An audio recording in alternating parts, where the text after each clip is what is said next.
Senz'altro governance multilivello significa fondamentalmente reti in verticale, quindi multilivello, ma anche in orizzontale, multiattore, che poi è il principio della sussidiarietà orizzontale e verticale. Fondamentalmente tutto questo significa coprogettazione, cioè avere gli strumenti e anche la cultura di rete significa incentivare occasioni di coprogrammazione e coprogettazione. Questo porta di fatto a lavorare con i territori, con le parti sociali, con gli enti locali soprattutto, quindi le indicazioni che si possono dare sono essenzialmente queste. Rafforzare le reti intercomunali con una logica di sostenibilità anche ambientale, quindi mettere in rete comuni, ovviamente con termini, ma che abbiano problemi dal punto di vista idrogeografico, idrogeologico per esempio, oppure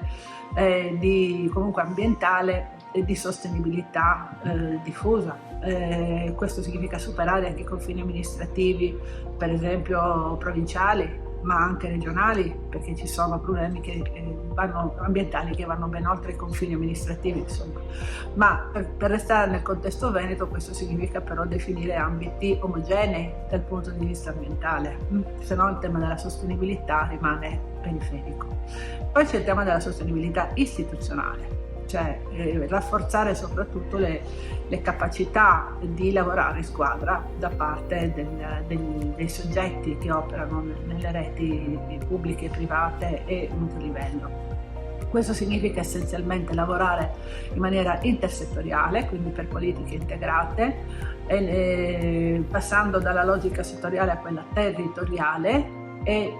quindi lavorare fondamentalmente mettendo insieme le forze con un pensiero strategico che ci aiuta anche a unificare le diverse politiche di settore.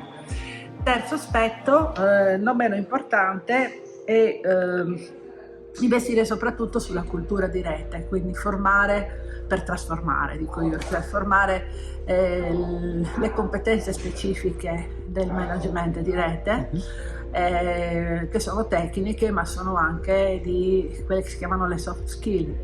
che in realtà non vengono mai considerate come oggetto di formazione, invece lo sono, possono esserlo, ed è quello che poi fa la differenza, perché le reti le fanno le persone. Quindi se non si investe sulla cultura di rete degli attori e si continua a ragionare in maniera individualistica e non con la logica della coprogrammazione e coprogettazione, di reti se ne fanno poche e soprattutto i costi di coordinamento sono molto alti.